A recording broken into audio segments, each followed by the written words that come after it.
সবে এখান থেকে শুরু।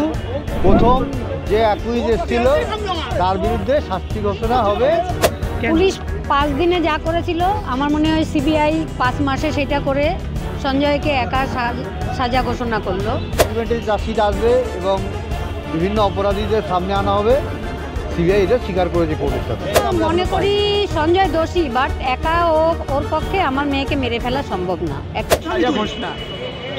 বিচার প্রক্রিয়া শুরু হলো বলুন, শেষ হয়নি। সবে এখান থেকে শুরু।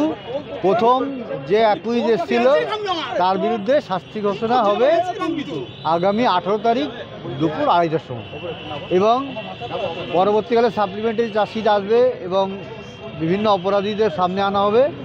সিবিআই এটা স্বীকার করেছে কোর্টের সাথে। আপনাদের আইনজীবী কোর্টে বলেছেন যে ফার্দার ইনভেস্টিগেশনের কথা বলা হয়েছে। হ্যাঁ, এটা কেন? মানে পরিবারের আমাদের যে তদন্ত হয়েছে আমরা সন্তুষ্ট হইনি বলেই ফার্দার ইনভেস্টিগেশন চেয়েছি, এবং আমাদের অনেকগুলো প্রশ্ন আছে, সেই প্রশ্নের উত্তরগুলো আমরা চেয়েছি। সেক্ষেত্রে 18 তারিখ তো রায়দান হচ্ছে, এই জায়গা থেকে মানে আপনাদের আইনজীবীরা আজকে সওয়াল করেছেন, বেশ কিছু জায়গায় আপনারা বলছেন যে আপনাদের কিছু প্রশ্ন রয়ে গেছে ইনভেস্টিগেশন। সেই প্রশ্নগুলো এখানে তোলা হয়েছে এবং সেগুলো রেকর্ড আছে। পরবর্তীকালে সিবিআই এর তরফে কি সর্বোচ্চ সাজার ঘোষণা করবে?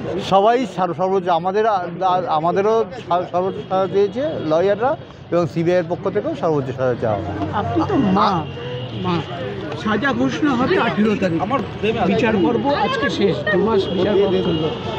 আপনারা প্রত্যেক দিন কোর্টে থাকতেন প্রায়, এই যেভাবে বিচার প্রক্রিয়া হলো, যাদের সাক্ষী হিসেবে গোটা বিচার পর্বে কি সন্তুষ্ট? সন্তুষ্ট নয়। পুলিশ 5 দিনে যা করেছিল আমার মনে হয় সিবিআই 5 মাসে সেটা করে সঞ্জয়কে একা সাজা ঘোষণা করলো।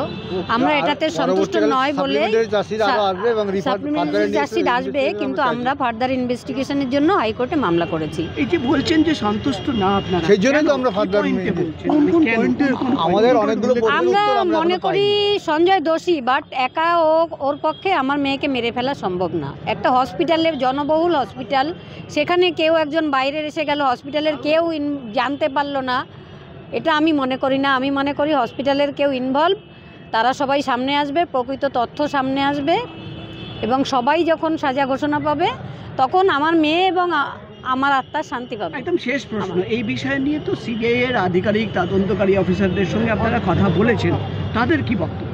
না, এখন আমরা সিবিআই আধিকারিকদের সঙ্গে কথা বলছি না। না, আমরা প্রশ্নগুলো কোর্টের সামনে রেখেছি। কি রেখেছেন, কি প্রশ্ন? সেই প্রশ্ন কোর্টের সামনে যে প্রশ্ন রেখেছি এগুলো এখন বলা যাবে না, ধীরে ধীরে প্রকাশ হবে, সব জানতে পারবে। কলকাতা পুলিশের 5 দিনের ইনভেস্টিগেশনই তো সেটারই ফল আজকে বেরোলো, রেজাল্ট পাওয়া গেল, এবং পরবর্তীকালে সাপ্লিমেন্টারি চার্জশিট আসবে এবং তার রেজাল্টও পাওয়া যাবে। কলকাতা পুলিশ যেটা 5 দিনে করেছিল, এরা 5 মাসে করলো। 5 মাসে করতে পারছে না এখন, কারণ দুজনকে তো ছেড়েই দিল, সাপ্লিমেন্টারি চার্জশিট দিতে পারবে। আপনারা কি মনে করছেন সিবিআই থেকে কলকাতা পুলিশ পেটাচ্ছে? না না না, সেটা মনে করছি না। তাহলে তো হাইকোর্ট তো নিশ্চয়ই আরো ভালো বোঝে। সিবিআই চাইও নি, সিবিআই আমরা চাইনি, আমরা ভালো এজেন্সি চেয়েছিলাম, সেখানে হাইকোর্ট মনে করেছিল তদন্ত করলে ভালো। কারা তদন্ত করলে এই মুহূর্তে এসে কারা তদন্ত করলে ভালো? সেই সিবিআই হাইকোর্ট, কোর্টের উপর আমার দায়িত্ব ছেড়েছি, কোর্টই বুঝবে।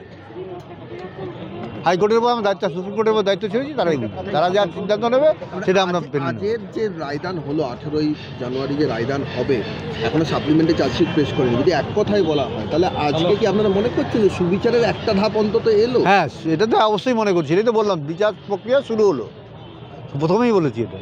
এবং 18 তারিখ যে রায়দান হবে, আপনারা কি আশা করছেন? মানে সেটা যা ভালো মনে করবেন তাই করবে। আপনারা সর্বোচ্চ সাজা চেয়েছেন, সেটা আমরা আমাদের চাইতেই পারি। আমরা তো এখনই চাইছি সবাইকে নিয়ে এসে একবারে সাজা দিয়ে দিতে আমাদের মনের শান্তি হতো।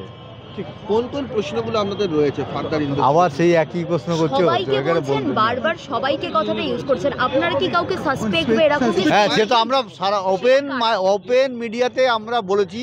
ওই দিন রাত্রিবেলা যারা আমার মেয়ের সঙ্গে ছিল তাদের আমরা প্রচণ্ডভাবে সাসপেক্ট করছি, মানে ওই 4 জন ডাক্তার। হ্যাঁ, অবশ্যই। এবং কেউ আরও কোনো মহিলা ডিএনএ রিপোর্ট তো পাওয়াই গেছে, তথ্য প্রমাণ দেখেছেন আপনারা, কোনো মহিলার উপস্থিতি আছে। বাংলা হান্টের আরো খবর দেখতে নজর রাখুন। বাংলা খবর মানেই বাংলা হান্ট।